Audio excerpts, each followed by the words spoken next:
Troll's great, but I don't think he should be like the staple of your draft. And there we go. Juggernaut picked up again. Yeah, I was saying I didn't really like the Troll. It's technically 2-1 right now. I don't know. Maybe just that last Troll game put a bad taste in my mouth where I'm just like, okay, you picked Troll. Good? I guess. I don't know. But it's definitely, a hero that can get kited, especially like what you just get a Yules and all of a sudden, like, oh, you've used Battle Trance? That's cute. Yeah. That last game was so sick. The amount of damage that came up from the Juggernaut, though. The Troll never stood a chance. Couldn't keep up with that Omni Slash damage. There's a couple times where he managed to run people down.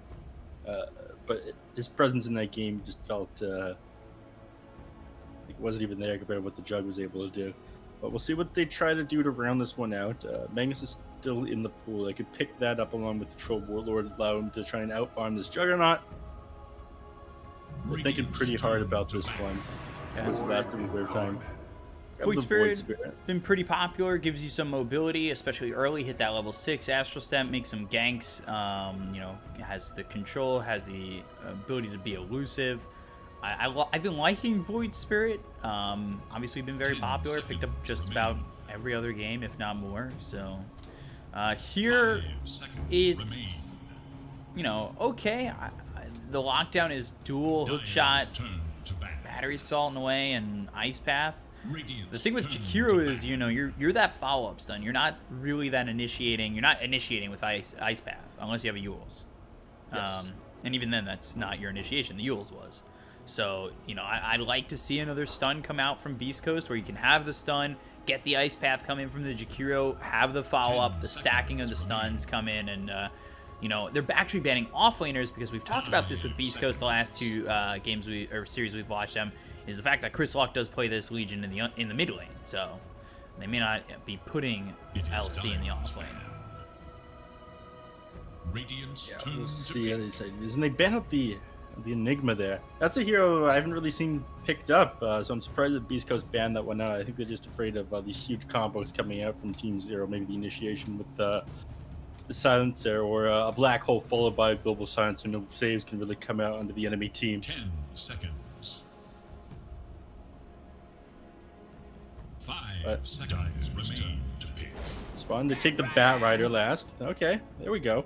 Is that really what you want to pick here, though, Bkop? Against the Juggernaut and against this Legion Commander? Again, we saw it find some success against the Legion. I don't really think that. I mean, maybe you do have the silencer, but that combo only comes around every blue moon, so it doesn't exactly feel like it's gonna do also all that well. And now you've got Leshrac, so we're talking about heroes that want to pick up a Yules, and there it is, and it's Leshrac that's going into the offlane. So a Yules carrier and kiting out that troll. You have the lockdown of the Split Earth that gives you that stun, something that you can use to Yules, Split Earth, Ice Path, lay it all down, get that the stun lock going, and get that push. We've seen Leshrac's, I think just this tournament, take towers at 6 minutes. Yeah, we just saw him tear through towers a couple games ago. He had the Puggan on his team as well, though, so we made it just a little bit faster. But definitely, I'd say prefer Beast Coast's draft this game. They have a lot of ways to 10 seconds remain. I guess get out of the void. They can get out of the void spirit, the silencer, this tiny combo with K1 Hector Blade Fury, and they have great tower pushing potential. And really, they picked that Bat Rider into two things that just dispel the sticky napalm stacks. So you're going to be very happy laying against a Bat Rider when you're Juggernaut. Their Firefly plus sticky napalm is just going to be null and void once you pop that Blade Fury. Just null and void spirit. Whisper on the Leshrac. I wonder if they'd put Chris Lock in the offlane again. They've been doing that a lot with him. He did that with the Nature's Prophet. They threw Whisper mid on the Bat Rider. I think they might even do it here with the Leshrac, but I'm not certain. We'll see. But yet I'm not convinced by Team Zero's draft here. No, me either. East Coast just depends where they yeah, where they run all of these guys. But again, just putting K1 up against the Bat Rider. Of course, Chris Luck is going to be completely fine playing against Roy. The ping will make it a little bit difficult, of course, but if he's able to get like just run under the creep wave, trade with him under the effects of overwhelming odds, lifesteal up on him, I think he'll be able to harass the Void Spirit out of the lane, at least get a CS advantage. This makes it a little bit too easy for him. And of course, what's a game of Dota without a pause coming in at the start of it? Every single game. Is this requirement in the tournament that I wasn't informed of or something? Yes. Yes? Yes. Why is it the players that do it and not us? They know the rules. They know the rules. We don't know the rules. Alright, that is true. Just here to talk about Monster Energy. Alright, Snake King's ready to go now. Things are fixed. It's a very short pause at the start of the game. We're good to go, everybody. Yeah, quick one. Yeah. So? That's for sure. Snake King heading up near the top line, see if we can plant this Observer Ward before any of the enemy heroes get there and scout it out. But he stops briefly for some reason. Doesn't want to get too far ahead. Give him a chance to scout out that ward for him, as I imagine what was on his mind there. Eternal Envy with his all stats building control warlord going for that double Wraith Band, which I'm not sure is that great against this lineup here on Beast Coast. I mean, you get the Wraith Bands and you need a little bit of extra armor as well as farming speed. Doesn't give you as much agility as it used to, or all stats for that matter. Its usefulness has gone down, in my opinion. I think it's going to be building your next items as quickly as possible rather than building a bunch of Wraith Bands to fight early, but it's better than what he was doing, just rushing Midas these last couple of games. I think he's realized that he needs to be participating a little bit quicker.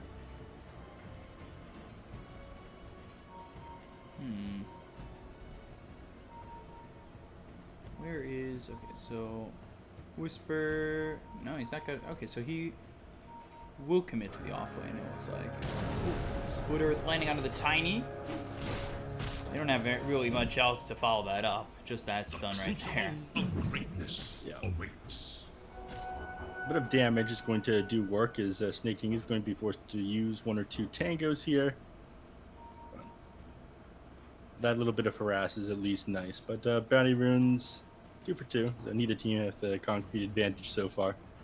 And of course, what's a game of Dota and BTS Pro Series without a pause at the start? Here we go again. Baiting us out earlier with the 5-second pause. This is where we really have to sit for a little while. This pause is brought to you by Monster. Monster has no pauses, man. Monster, take away these pauses.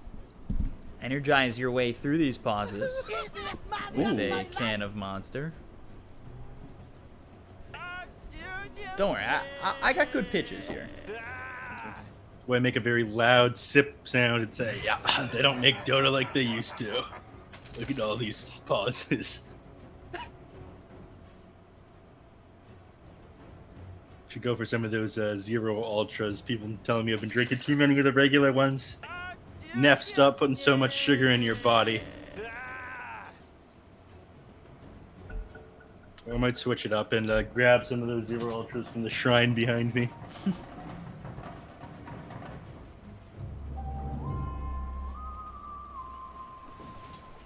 we'll see how Chris Luck does against Ryoya.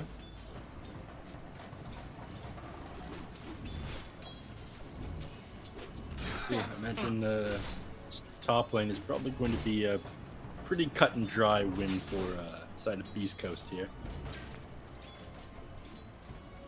I think, Bottom lane. yeah, that was who I'm going to be talking about, because I'm looking towards Whisper, and if he can have a good time over in the bottom lane, run out Eternal Envy, and take this bottom tier 1 tower quickly, it's going to make this game very difficult for this troll, especially if they can invade the jungle, but as long as that stays okay for Team Zero, you know, Envy should be able to farm up quite a bit. Yeah.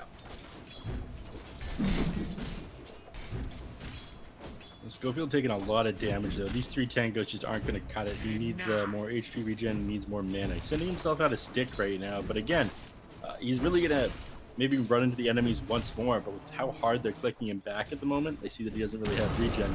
He's not going to be able to contribute a whole lot, but he also doesn't get to leave because he needs XP. He needs his point battery assault before he can really start contributing elsewhere on the map.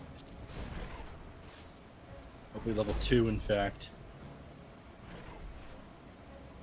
Interesting that Stinger's just kind of harassing Brax.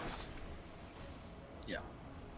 Well, he was just walking at him, taking stacks and stacks and stacks of sticky napalm, and that's it.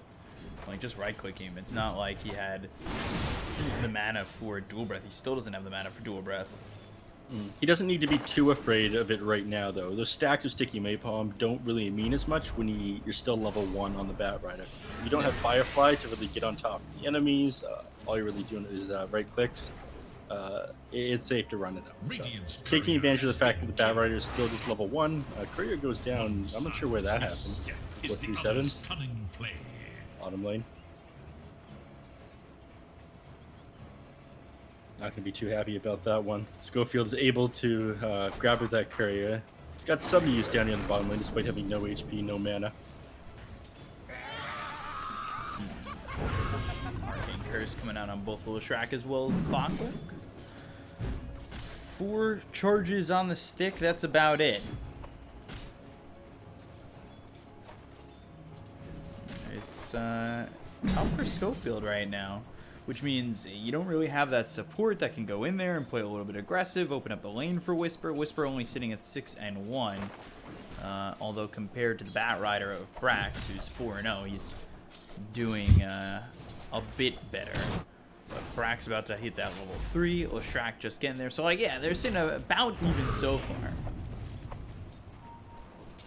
Brax, though, he really just doesn't have that much to work with. Again, he's like no threat to this Juggernaut, just able to spin and off and run at him. Firefly and Sticky Napalm not really going to do anything when he's spinning there. And Jakiro, he is able to run at, but he's in a pretty dangerous spot if he gets out dual breath, just able to get spun on by this hero, by the Juggernaut. Again, not much action going to happen there. Juggernaut actually does use his spin, goes forward on Brax with it. We'll leave him susceptible to getting gone on by Braxia, so this is going to slow down his CS just a little bit. Yeah, Brax making sure these charges stay on him. In fact, if he counts this just right, while Jakiro's away from the lane, he does have the ability to run at and kill this Juggernaut. He might do that right now, in fact. This guy has to be careful. Then he's this healing ward. Alright, he's missed his window. Spin's just about back up, and he's got 5 stick charges. Bottom lane, though. Yeah, bottom lane, we take a look. Is Envy in trouble? This is the kill that I said they needed to get to open up the lane. Salve used just enough. They almost get Eternal Envy.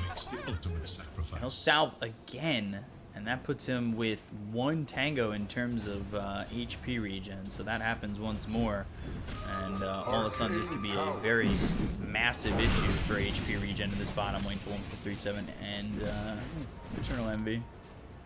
Top lane.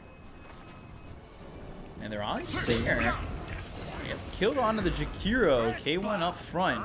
Snakekin comes in, and you've got these 2 heroes able to dive the tier 1 and get the kill. So first blood for Team 0, which seems to be the case. I think in most of the times they've gotten themselves first blood. All of a sudden, 1-4-3-7 it's taken out by Schofield. They just stand and trade there. Yeah. Schofield normally happy to take those trades if he's able to get the 1-for-1, but he doesn't get any intel there. And that was a lane that Schofield was going to be losing anyway. So Schofield happy that he finally gets to take the silencer out of the lane, make things a little bit easier for Whisper there. And he doesn't lose any intel over it either.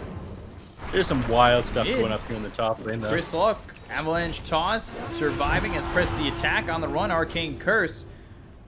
It's used after he used press the attack, but he's fine. 3 heroes come mid, and that opens up both side lanes for Beast Coast, knowing that these supports are over towards mid.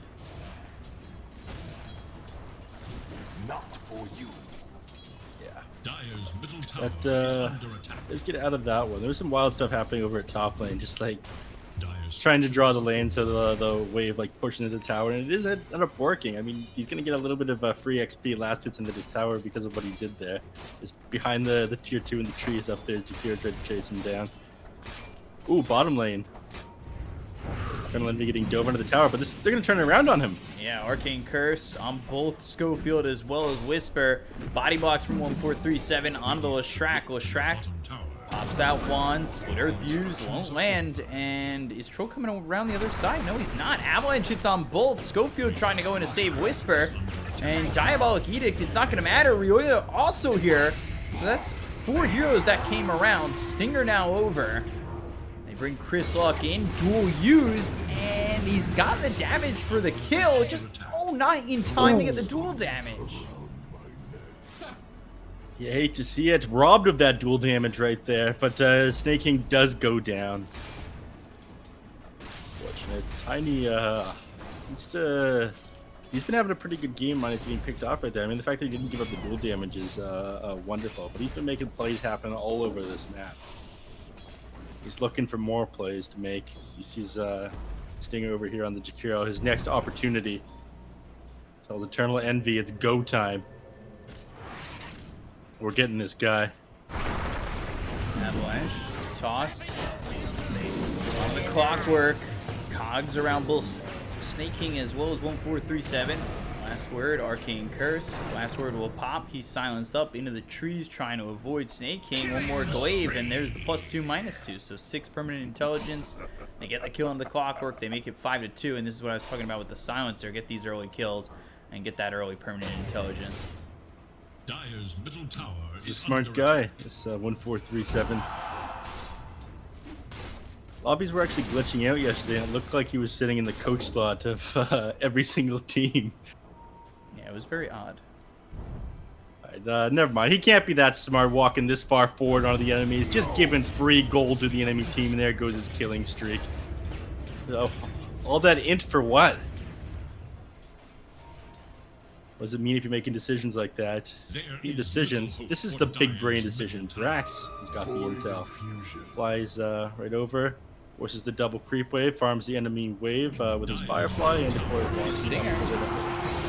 Oh boy, this is not looking good for Chris Luck. He's not going to get the dual damage. May not even get out of this alive. To simulate Avalanche toss on a Chris Luck. The chase is on. One more shot needed. Will salve up. Trying to survive. Aether Remnant doesn't land. They break the salve, press the attack, surviving for now. Dissimulate doesn't come in. Everybody's here for the side of Team Zero, and they still can't kill Chris Luck. Lasso now onto the Jakiro. They look for the split earth. That doesn't land. Nobody dead on either side just yet. Back and forth they go, but nobody dying. Did push Chris Luck. 4 heroes having a tier 2, and neither team ends up paying the price for it. That is wild, but Legion Commander just too hard of a hero to grab there. He's got 330 base movement speed. Drop those overwhelming odds for action and pop those phase boots. He's just run away with almost 500 movement there. Too hard to really land that Aether Remnant if he's dodging it out. And I'm not sure if they're going to be able to get him here either. 12 stick charges. Toss, Chris Luck, Arcane Curse, Glaives, and there's the kill finally on the Chris Luck.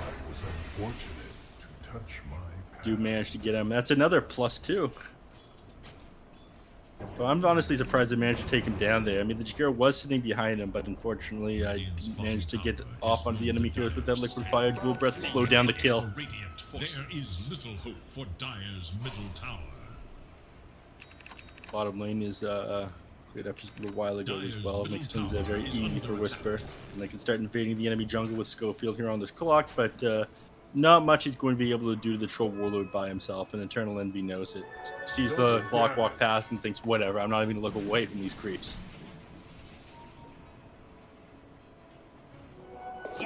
$1K lead for Beastcoast, all things considered, with the pressure coming in from Team Zero.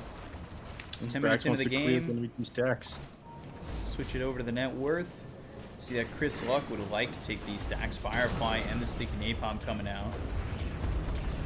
Whisper comes over, and okay, Schofield will use battery assault, sure. Interesting. Oh yeah, with the DD rune here. It's very tempting to jump forward with the Astral Step. Get much damage off the enemies, but he knows there's enemy heroes nearby, and of course he's sitting underneath the tier 1. Very easy for the enemies to teleport in, rotate in.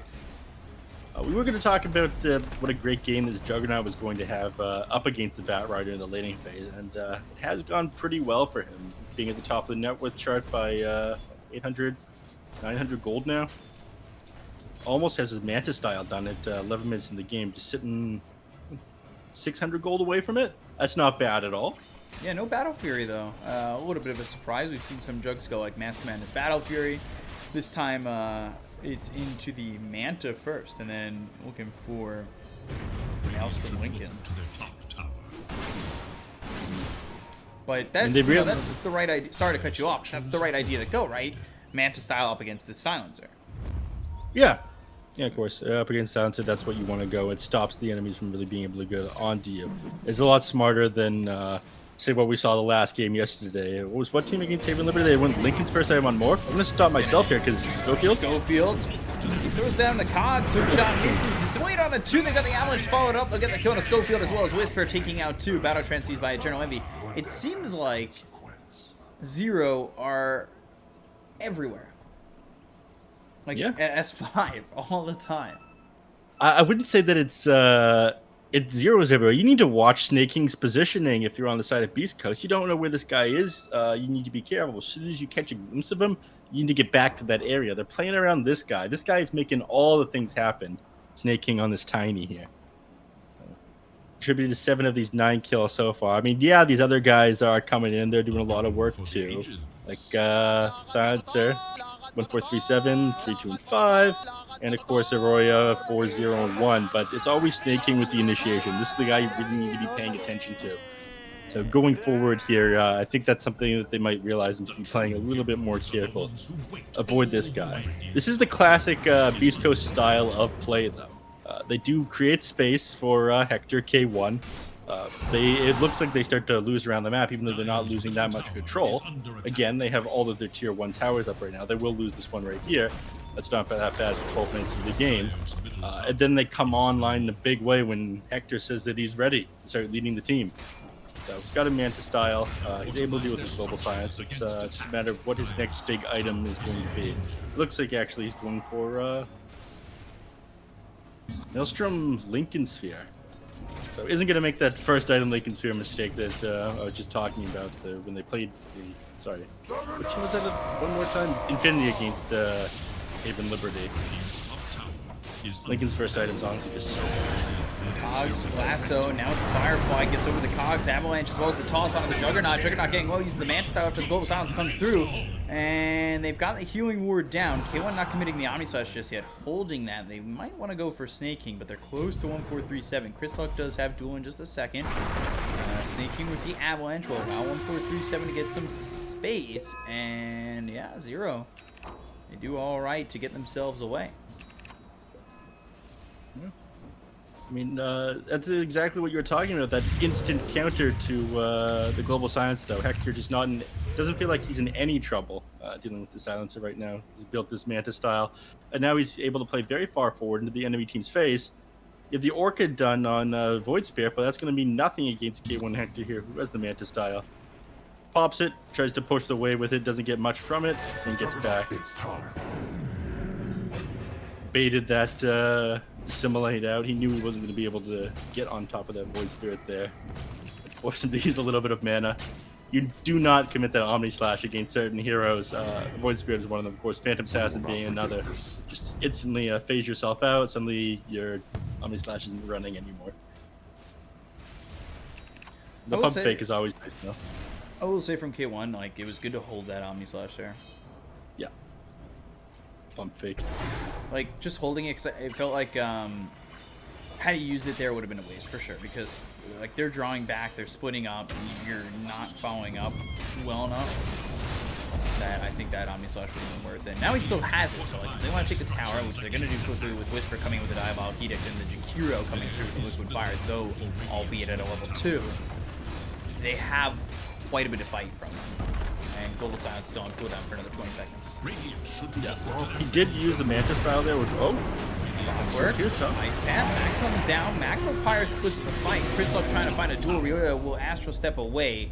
Again, they can't catch these heroes. They don't lose Schofield, though, so everybody survives. K1 with a sneaky out. Lasso used on a Chris Luck. Avalanche comes up with Schofield as well as the Arcane Curse. Can they get the cone to the Clockwork? Battery Assault used. Snaking, trying to get him as they look over and don't win the duel against Rioya. so close. He'll finally fall to Whisper, but that is dual damage given away to the Void Spirit. Avalanche toss on a Whisper, and you've now lost 3. He did finally find Schofield, and that's a 3-for-1. Hector, he TP'd out, and then Zero went. Yeah, I mean, Zero completely aware the Juggernaut was leaving that one. They think, okay, well, you're going to leave on the Juggernaut? Great. Disrespect us, we'll kill all of your enemy heroes. You don't have enough damage to even bring us down the duel. So now plus 10 damage to Void Spirit, which honestly is going to scale amazingly with his kid. Of course, his Astral Step gets right-clicks in when he goes over heroes. So you just created an even bigger problem right here with that plus 10. Hector, I don't know really what he was thinking leaving that one. There's no tower that you were going to take down there either. Just didn't really feel worth it.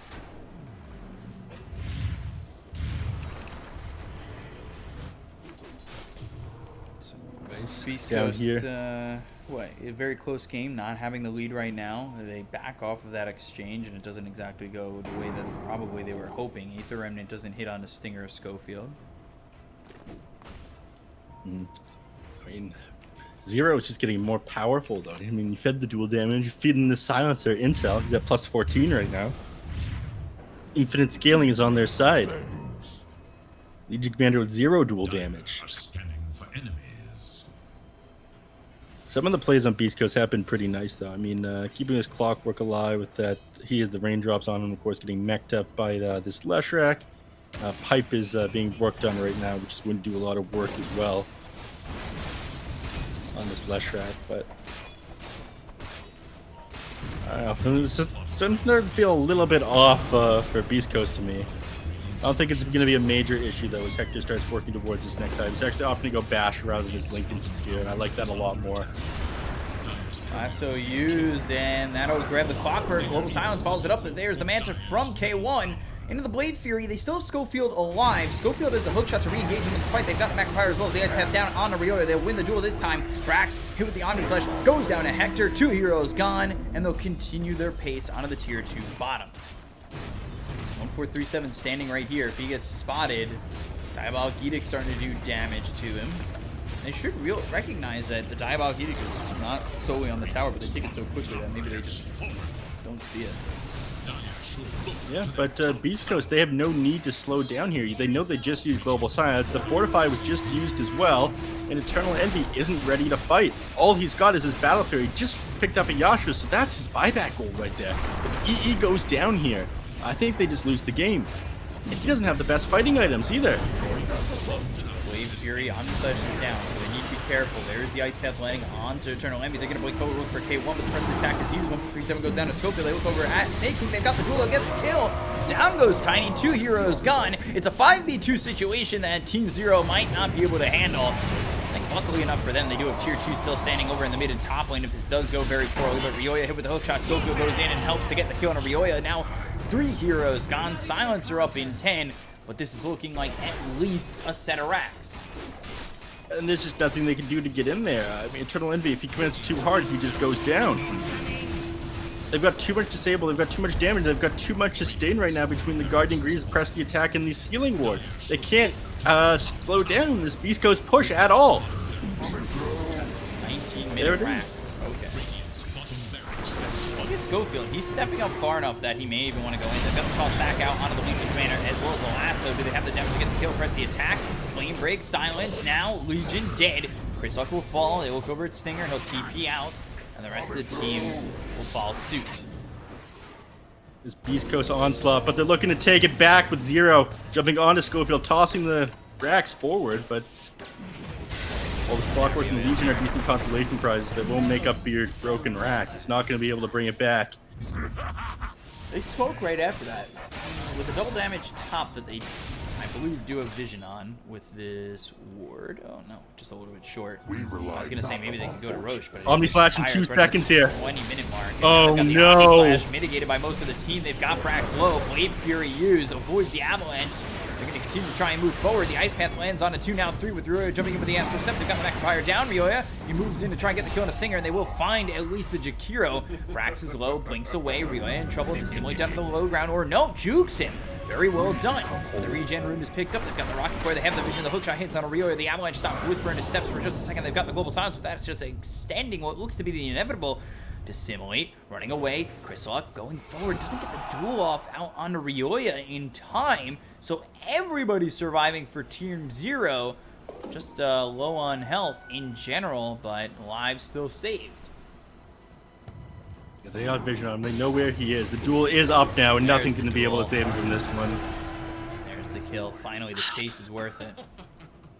Yeah, but all of that to get on top of this Juggernaut who was committed pretty far forward. And yes, Jug did have to end up expending the Omni Slash. Yes, they did end up losing Jakiro there, but again, Beast Coast not exactly unsatisfied with that one, despite falling a little bit further behind, because Roya going down there, having no buyback, is going to open up this Roshan as they move to. And while they know they're doing it, I don't think there's a whole lot they can do to stop them. They have Legion Commander sitting beside the Act, and he's just going to be, beside the Juggernaut, he's just going to be able to dispel any lasso that comes out on his teammates. You need to lasso Chris Luck here. It's your only option. But decide not to commit into the pit, and it's too late to go forward now. Schofield being a real nuisance over to the back line and stops him from getting in. Chrysalok has duel. Waymail comes in, they've got the battle trend, so now the Legion Commander in a little bit of trouble, might actually lose this duel. They have the toss, they won't get the duel victory. Chrysalok ends up falling. Now they get the Kono Eternal Envy. Eternal Envy without buyback for 15 seconds. They hit the lasso onto the Jug, it goes onto the cliff, but Manta goes back down onto the ground. So, Avalanche used by Snake King, looks over at Stinger, gets the kill there, out onto the Jakiro. They've lost 3 heroes, Schofield, Stinger, as well as Chrysalok, all dead. K1 continue to move forward. He's got Omni Slash in 18 seconds, so if he's able to survive this, might be able to throw the Omni and get a couple more kills. Avalanche hits, now out on the Leshrac. Whisper hit with the Orchid from Rioya. Running, Diabolic Edict, doing some damage. 1.37, he's here, he'll get +2. As Whisper falls, 4 heroes dead on the side of Beast Coast. So they do manage to take a little bit after they go into the pit and get the Aegis on Beast Coast to get a little bit more on Team 0. Unfortunately, I don't think it's really going to matter that much in the grand scheme of things. It gets closer and closer to his next couple of items here. Duel actually coming out mid onto the Tiny. He's going to go down, but not going to get the duel damage here. Surviving, Global Silence, Snake King on the run finally falls. Rioya, he might actually be in trouble too. They don't have Dissimilate. He's got the hook shot. Chrysalok gets a double kill. They're going to look for 1.437. Omni Slash is available, so I don't think it will be used on strictly just the silencer. Oh, Bash, can he get it? 2 shots now. Thought maybe the luck was there. It's only when you're playing the hero that's teleporting out that you get bashed. You know, when you're watching the game and you're excited, you want it to bash. It's not going to happen.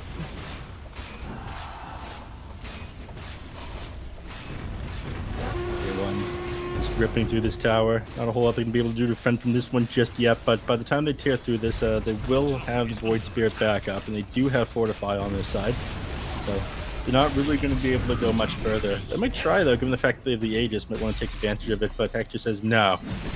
I got items coming towards me. I want to farm. I want to be 6 slotted before we end this game. I'm going to get rid of this Aegis. I got to upgrade this Maelstrom into a Mjolnir. I'm not ready to go yet, guys. Come on. It's got to look really cool for the scoreboard at the end of the game.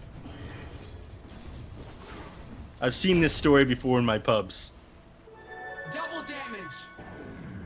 It usually doesn't end well, though.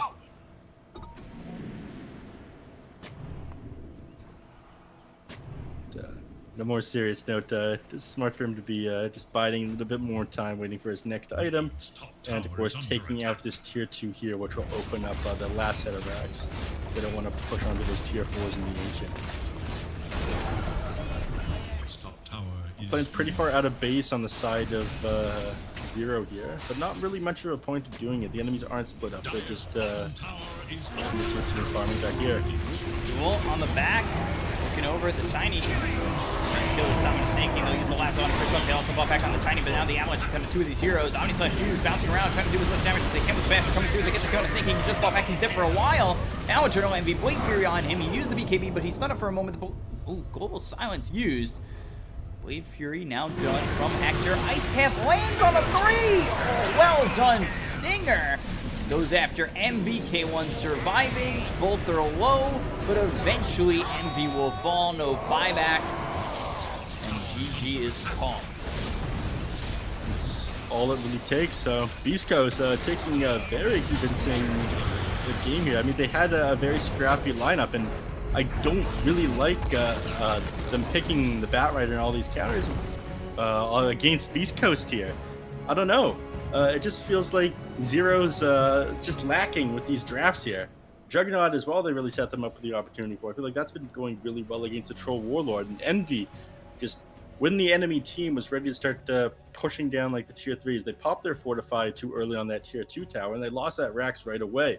I feel like that one fight down the bottom lane, like 2 fights going really badly for them, just kind of lost them control of the map and the pacing of this game on Team Zero. But amazing performances out of Beast Coast so far this tournament. And this brings them to 5-0 so far, undefeated. And they've been facing some of the stronger teams. Yeah, they're getting through NA very handily. The question is, can they get through South America just as handily? That's where they're at the moment. Hopefully, well, let's keep in mind, Bkop, not get ahead of ourselves, because the uncontested kings right now of North America, the 3-0 against Zoomers in the last tournament, Omega League, Quincy Crew, haven't played yet. I believe it's not scheduled on until the second week of this tournament. So the real question is Beast Coast can beat them. Yeah, they don't play Beast Coast till the second to last day, so it'll be a while until we know who it is, and well, we'll have to see. So 1-0 for Beast Coast so far over Team Zero, and we will see what happens in Game 2. So we'll be back in just a moment. Hope you guys are enjoying. Stay right there. We'll be back with Game 2 in just a second. See you in a bit.